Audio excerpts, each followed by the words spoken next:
Jean Manning is a journalist who stumbled into a strange world when she started asking questions about alternative energy sources and heard the story of an early 20th century inventor named Nikola Tesla. Tesla is almost a cult hero and an overlooked genius, and he has so many inventions that are at the basis of technologies that we have today. She went to a conference on Tesla and had a close encounter with a mysterious scientific researcher who became her deep throat, her Mr. X. He sent me a file of materials about the Bernard Eastlund patent.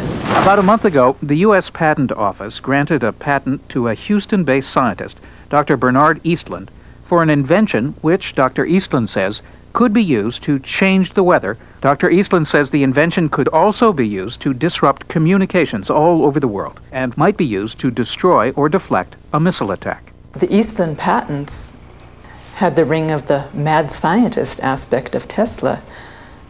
Tesla talked about this Tesla shield around the planet and talked about particle beam weaponry, something called a death ray. Death ray? Jean wasn't sure where all this was leading until Mr. X called again.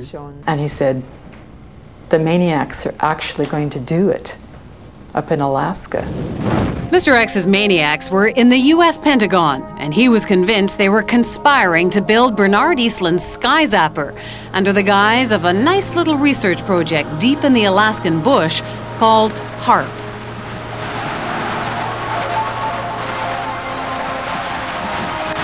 The basic concept is to build a very large antenna, then to utilize a large amount of power and to beam those radio waves up into the upper atmosphere.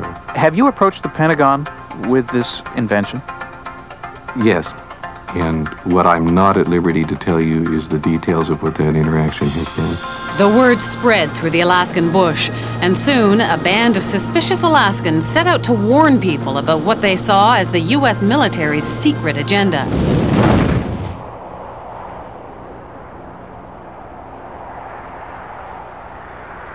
And what you have with HAARP is sort of the universal hammer for geophysical warfare. Nick Begich is the chief conspiracy theorist. So when did you know that you were onto something?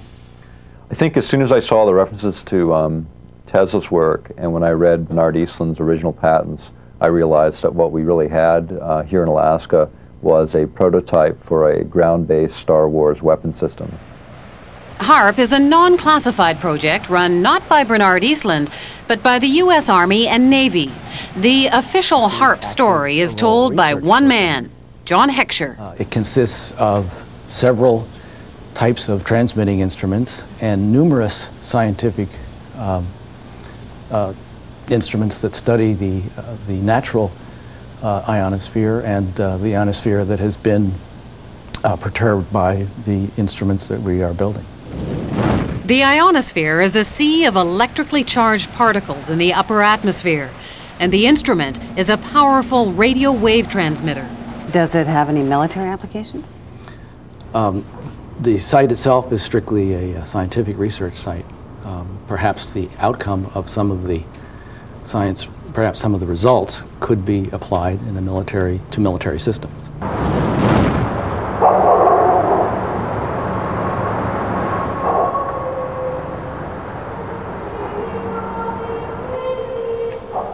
Just a little physics project?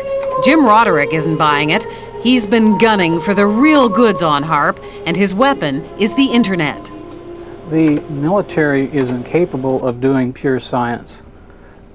Science is conducted by them for application in weapon systems, for no other reasons. From his shack in the middle of an Alaskan village, Jim and his co-conspirators around the globe have been tapping into databases. They've dredged up hundreds of long-buried scientific reports and even some internal documents from the military.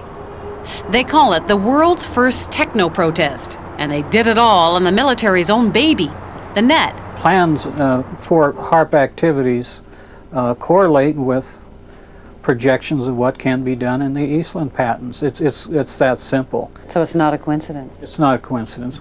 Well, I hate to disagree with you, but it's not his patent that we're building. Superficially, yes.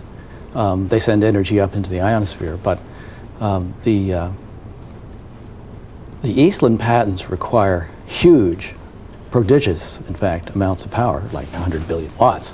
Remember that number, 100 billion watts. You'll hear it again later. HAARP requires only 3 million watts. There is a paper trail leading No. us back to Eastland. No, there is not. There is no paper trail that I'm aware of that's leading back to Eastland. Eastland used to be an employee of the company which is building HAARP, but that's pure coincidence. Is it also a coincidence that the tiny company that owned Eastland's patents was later swallowed up by an enormous military intelligence firm called E-Systems? 2.1 billion in annual sales, 1.8 billion of that, with a B, was to military intelligence groups, CIA, NSA, and others. And of that, 800 million were black projects, so secret that even the United States Congress didn't know what they were. E-Systems was then swallowed up by Raytheon Corporation. It too specializes in super secret contracts with the Pentagon. Why would Raytheon be so excited about this? Well, it's a ground-based Star Wars weapon prototype. For them, it represents potentially billions and billions of dollars. So how would you describe this world of E-Systems and Raytheon and HAARP? Dark.